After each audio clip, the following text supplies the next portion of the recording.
Welcome friends, आपका बहुत बहुत स्वागत है B mathematics classes YouTube channel पे। दोस्तों आज के इस लेक्चर में हम बात करने वाले हैं कक्षा 12वीं की एनसीईआरटी गणित चैप्टर नंबर 10 सदिश बीजगणित के बारे में। दोस्तों इस वीडियो में हम बेसिक कॉन्सेप्ट और एग्जांपल के बारे में बात कर रहे हैं, क्योंकि ये वीडियो को आप जरा ध्यान से देखना, क्योंकि इस वीडियो में हम इतना आसान तरीका से बताएंगे कि आपको यूट्यूब पे इससे आसान विधि और कहीं नहीं मिलेगा। उससे पहले अगर आप हमारे चैनल पे नए हैं तो चैनल को सब्सक्राइब कर बेल आइकन जरूर ऑन कर ले, ताकि आने वाली वीडियो नोटिफिकेशन सबसे पहले आप तक पहुंच जाए। चलिए दोस्तों ज्यादा समय लेते हुए वीडियो को स्टार्ट करते हैं। तो यहाँ पर सबसे पहले बात करते हैं हम लोग भौतिक राशि के बारे में।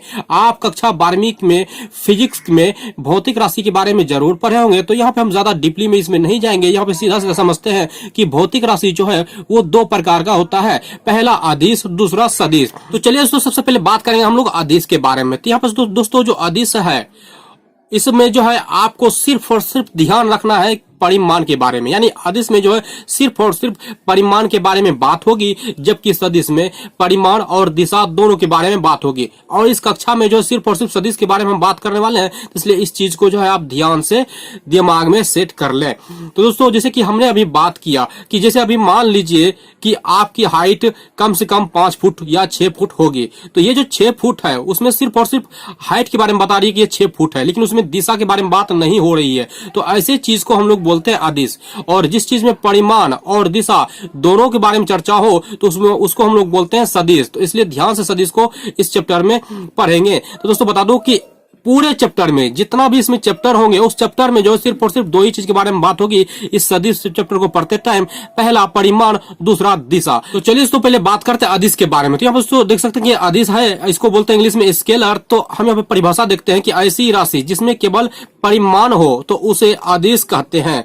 जैसे कि आप देख सकते हैं लंबाई, द्रव्यमान, समय, दूरी, गति, क्षेत्रफल, आयतन, तापमान, कार्य, घन, वोल्ट, घनत्व, प्रतिरोध, ये सारे जितने भी हैं वो आपका अदिश कहलाते हैं। तो ध्यान से दोस्तों देखें कि आपको अगर सवाल में पूछेगा कि निम्नलिखित में से कौन सदिश और कौन अदिश है, तो आपको ये नाम देख करके पहचानना पड़ेगा। ये चीज जो है ऑब्जेक्टिव में आते ही है।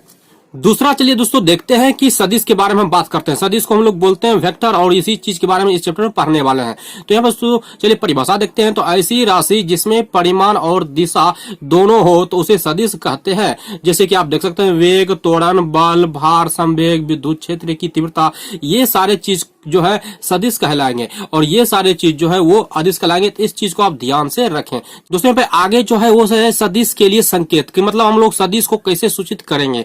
दोस्तों आपको जानकारी के लिए बता दूं कि अल्फा बीटा जितना भी है, ए से लेके जेड तक, चाहे बड़ा अक्षर हो या छोटा अक्षर हो, जितना भी लेटर है, चाहे 1 2 3 4 जितना भी सब कुछ है दुनिया में, जितना भी प्रकार का लेटर है, उस सारे लेटर को जो है हम लोग वेक्टर के रूप में निरूपित कर सकते हैं। लेकिन एक चीज यहाँ पे आपको समझने वाली बात है कि जैसे हम लोग यहाँ पे ले लिए बी, तो आपको जब तक इस पे हम तीर नहीं देंगे, ऊपर में तीर नहीं देंगे, तब तक ये वेक्टर नहीं कहलाएगा। जैसे लिख लिए हम लोग सी, तो ये वेक्टर नहीं है। जैसे इस पे हम लोग तीर दे देंगे तो ये पूरा वेक्टर कहला जाएगा। तो दोस्तों इसी तरह से आप ध्यान में रखें कि जितना भी अक्षर है, अगर उस पे तीर हम लोग ऐसे करके दे दे तो इस चीज को जो है हम लोग पूरा तरह से बोलेंगे वेक्टर, यानी इस चीज को से हम लोग वेक्टर को सूचित करते हैं, चाहे बड़ा लेटर से करें या छोटा लेटर से करें।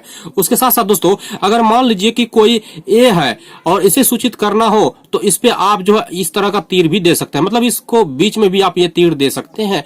मतलब जैसा मर्जी हो आप वैसा सूचित कर सकते हैं इस वेक्टर को, चाहे तीर दे करके या बीच में तीर दे करके, चाहे ए से बड़ा अक्षर से या छोटा अक्षर से, चाहे जो भी अक्षर हो उससे आप तीर दे करके इस सदिश को आप जो है सूचित कर सकते हैं। अब चलिए बात करते हैं सदिश का मापांक के बारे में। दोस्तों मापांक के लिए मैं आपको बता दूं कि अगर कोई सदिश है, उस पर हम मोड लगा दें तो उसका जो वैल्यू हो जाता है वो इस चीज के बराबर हो जाता है। मान लीजिए कि ए कोई वेक्टर है, इस पे हम मोड लगा दिए तो इसका जो मान हो जाएगा वो ए हो जाएगा। इसी तरह से मान लीजिए कि ए बी कोई वेक्टर है और इसमें मोड लगा देंगे तो वो ए बी हो जाएगा। और दोस्तों ध्यान रहे तीसरा पॉइंट जो है, इसमें कभी लंबाई की जो है वो ऋणात्मक नहीं होता है, ये भी चीज ध्यान में रखना है। तीसरा जो अगला जो पॉइंट है दोस्तों चौथा, वो है कि अगर कोई वेक्टर है मोड में है तो उसका मान जो है कभी भी 0 से छोटा नहीं होना चाहिए, 0 से बड़ा ही होना चाहिए। ये भी चीज ध्यान में आपको रखना पड़ेगा। चलिए दोस्तों बात करते हैं अब अगले टॉपिक के बारे में। दोस्तों यहाँ पे अगला जो टॉपिक है वो है स्थिति सदिश, यानी पोजीशन वेक्टर। पोजीशन वेक्टर किसको कहेंगे दोस्तों? तो दोस्तों परिभाषा जैसे दिया हुआ है कि ऐसे सदिश जिसका प्रारंभिक बिंदु मूल बिंदु हो तो स्थिति सदिश कहलाती है। जैसे कि दोस्तों हमने यहाँ पे पहले बता दिया कि ये ग्राफ ले लिया है और इस ग्राफ में आप देख सकते हैं कि ये जो लाइन है, ये लाइन इस लाइन को आप जरा ध्यान से देखें तो इस लाइन का ये है अंतिम बिंदु और ये है प्रारंभिक बिंदु। ये जो प्रारंभिक बिंदु है वो देखिए इस मूल बिंदु पे यहाँ पे जुड़ा हुआ है, यानी जिस वेक्टर का प्रारंभिक बिंदु मूल बिंदु से जुड़ा हुआ रहेगा उस वेक्टर को हम लोग बोलेंगे स्थिति सदिश। तो इस चीज को यहाँ पे इसका मान है ओ, इसका मान है पी, तो इस चीज को हम लोग लिख सकते हैं ओपी। और यहाँ पे दोस्तों देखिए जिस एक्सिस में पे बना हुआ है तो उसका एक्स स्क्वायर प्लस वाई के स्क्वायर प्लस जेड के स्क्वायर अंडर रूट कर सकते हैं, यानी हम लोग ओपी बराबर X square plus Y square plus Z square भी लिख सकते हैं। इसी तरह दोस्तों यहाँ पे देख दिया कि हम लोग 3 वेक्टर ले लिए हैं और तीनों वेक्टर का नाम दे दिए हैं। तो इस तीनों वेक्टर का देखिए प्रारंभिक बिंदु जो है वो मूल बिंदु से यहाँ पे जुड़ा हुआ है। ये जो मूल बिंदु से जुड़ा हुआ है तो यही चीज जो है यानी vector A, vector B, vector C जो है आपका स्थिति सदिश कहलाएगा। इस चीज को आप जरा ध्यान में रखना है। दूसरे पे अगला जो है दिक कोसाइन यानी डायरेक्शन कोसाइन। इसका मतलब होता क्या है, क्योंकि इस चीज को आपको समझना बेहद जरूरी है।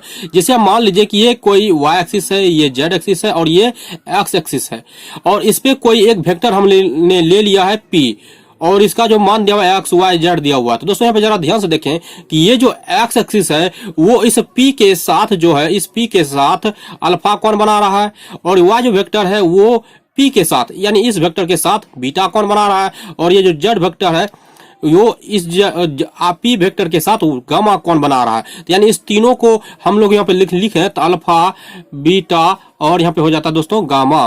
तो दोस्तों इस चीज को जरा समझें और इस चीज के साथ अगर हम लोग कॉस लगा देंगे, समझना जरा ध्यान से, इस चीज को हम लोग कॉस लगा देते हैं साथ में तो हो जाएगा दोस्तों कॉस अल्फा, कॉस बीटा और कॉस गामा और साथ में अगर हम लोग जोड़ दें तो इसी चीज को हम लोग बोलते हैं दिक कोसाइन यानी डायरेक्शन कोसाइन बोलते हैं दोस्तों। और दोस्तों बता दो कि इस तीनों का वर्ग का स्क्वायर जो है वो 1 के बराबर होता है। इस चीज को भी आपको ध्यान में रखना ही पड़ेगा।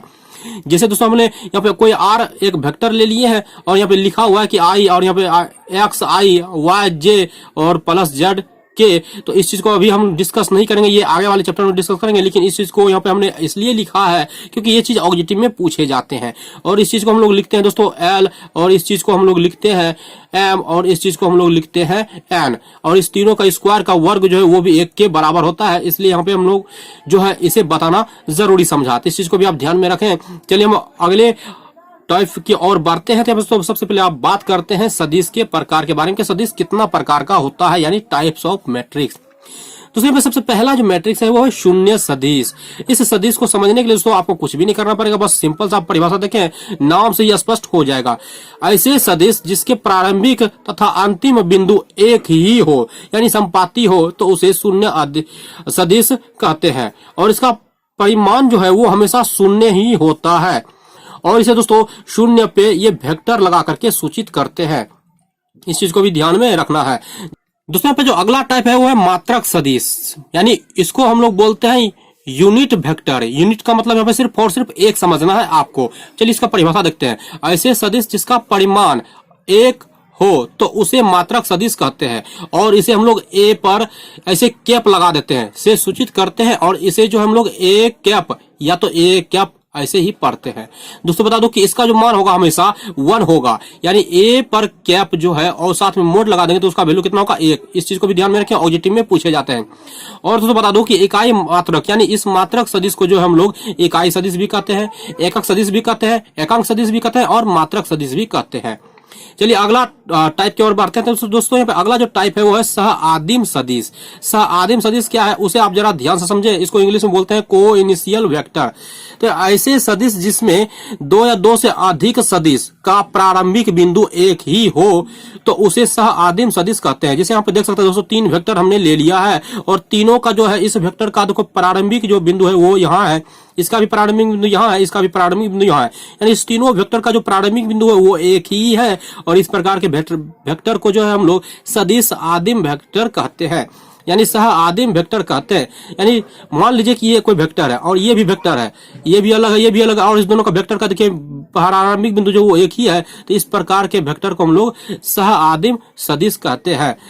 दूसरे में जो अगला जो टाइप है वो है संरेख सदिश। इस चीज को समझने के लिए इसे हम लोग कोलिनियर वेक्टर भी कहते हैं। तो चलिए यहाँ पर इसका परिभाषा देखते हैं। जब दो या दो से अधिक सदिश एक ही रेखा के समांतर हो तो उसे समांतर सदिश या संरेख सदिश या समरेखीय सदिश भी कहते हैं। जिसे आप देख सकते हैं कि ये एक वेक्टर है, इसका मान है a, इसका मान है b, और ये भी एक वेक्टर है, इसका नाम है c, इसका नाम है d। तो इस दोनों का देखिए डायरेक्शन जो एक ही है, डायरेक्शन यहाँ पे देख सकते हैं, ये डायरेक्शन एक ही है। तो इस तरह के हम लोग वेक्टर को हम लोग बोलेंगे संरेख सदिश, और नहीं तो समांतर सदिश, नहीं तो समरेखी सदिश बोलेंगे। इसे हम लोग a b ऊपर वेक्टर लगा देंगे, फिर समांतर सी डी वेक्टर इस तरह से लिख सकते हैं। दूसरे पे अगला जो वेक्टर है वो है समान सदिश, इसे हम लोग इक्वल वेक्टर भी कहते हैं। तो चलिए इसको समझते हैं। जब दो सदिश का परिमाण और दिशा दोनों बराबर हो तो उसे समान सदिश या बराबर सदिश कहते हैं। जैसे देख सकते हैं दोस्तों कि इसकी जो लंबाई है, इसकी लंबाई, इस वेक्टर की जो लंबाई है मान लीजिए इतना है, तो इस वेक्टर का भी लंबाई यहाँ पे देखिए एक मान लीजिए इतना है। तो मान लीजिए इसका 2 सेंटीमीटर है, इसका भी 2 सेंटीमीटर, तो दोनों की जो लंबाई है वो 2-2 सेंटीमीटर है। तो इस प्रकार के वेक्टर को हम लोग समान वेक्टर या बराबर वेक्टर कहते हैं। तो इसे इस तरह से हम लोग लिख सकते हैं। अगला जो वेक्टर है दोस्तों वो है ऋणात्मक सदिश, नेगेटिव वेक्टर। इस चीज को चलिए समझते हैं। जब दो सदिश की परिमाप बराबर हो तथा दिशा विपरीत हो तो उसे ऋणात्मक या विपरीत सदिश कहते हैं। फिर से समझिए, जब दो सदिश की परिमाण बराबर हो, परिमाण बराबर होगा दोस्तों, यहाँ पे देखिए दोस्तों परिमाण जो है वो बराबर होगा, लेकिन जो दिशा है वो विपरीत होना चाहिए, उल्टा होना चाहिए।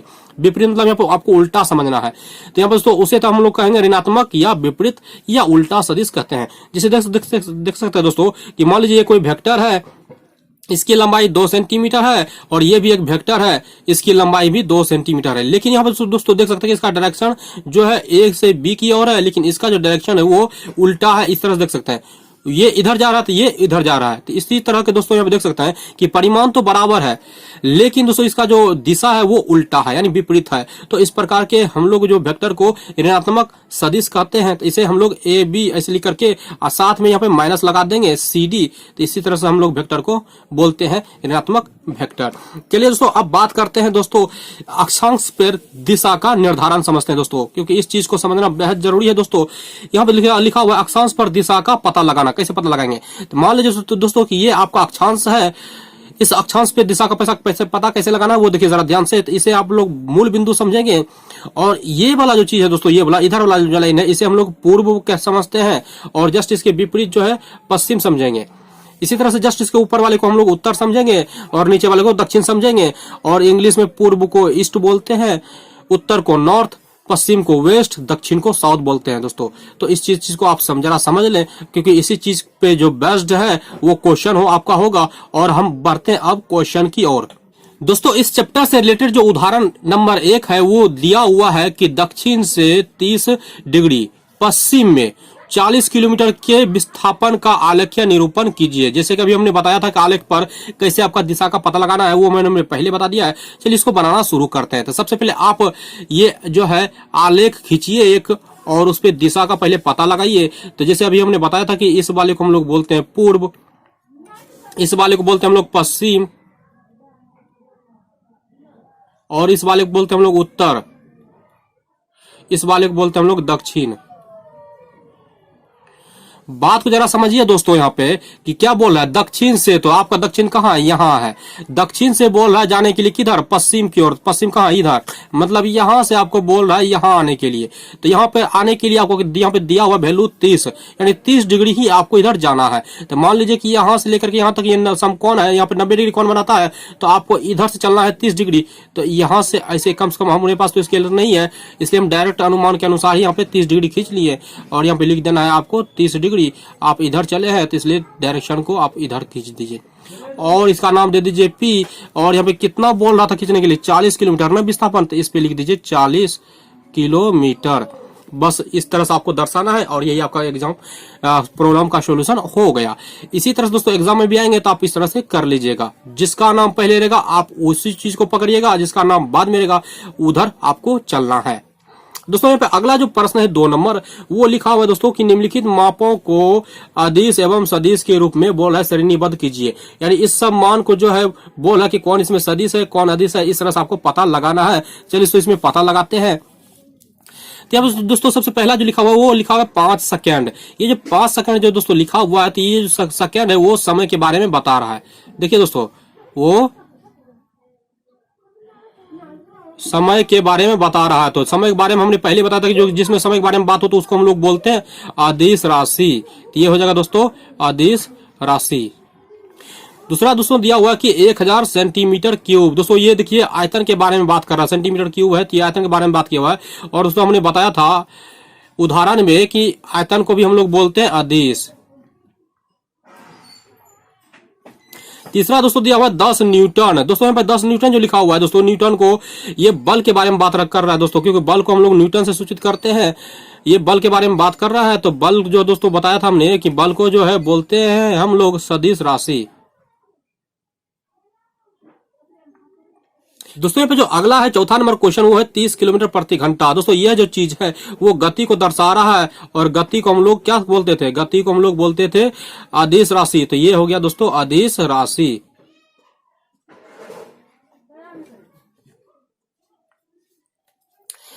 इसी तरह दोस्तों यहाँ पे अगला जो क्वेश्चन है वो है 5 नंबर क्वेश्चन है 10 ग्राम प्रति सेंटीमीटर क्यूब। दोस्तों 10 ग्राम प्रति सेंटीमीटर क्यूब जो दोस्तों ये चीज है, इसे दोस्तों ये जो है वो घनत्व को दर्शा रहा है। तो ये हो गया आपका घनत्व और घनत्व जो है वो होता है दोस्तों अदिश राशि, वो होता है अदिश राशि। और दोस्तों अगला जो लास्ट है वो है दोस्तों 20 मीटर प्रति सेकंड उत्तर की ओर। तो दोस्तों इसमें देख सकते हैं कि इसमें परिमाण और दिशा दोनों है। तो जब जिसमें परिमाण और दिशा दोनों रहता है तो उसको हम लोग बोलते हैं सदिश राशि। तो ये हो गया दोस्तों सदिश राशि। तो इस तरह से दोस्तों ये क्वेश्चन का जो सोल्यूशन है यहीं पे खत्म होता है। तो इस वीडियो में हमने बेसिक कॉन्सेप्ट और एग्जाम्पल बता रखा है। अगले वीडियो में मिलते हैं एक्सरसाइज 10.1 के साथ। दोस्तों आपको ये वीडियो कैसी लगी, वीडियो को लाइक करें, कमेंट करें, शेयर करें। अगर कोई सवाल हो वो भी कमेंट करके हमसे जरूर पूछें। अब मिलते हैं दोस्तों नेक्स्ट क्लास में, तब तक के लिए जय हिंद, वंदे मातरम।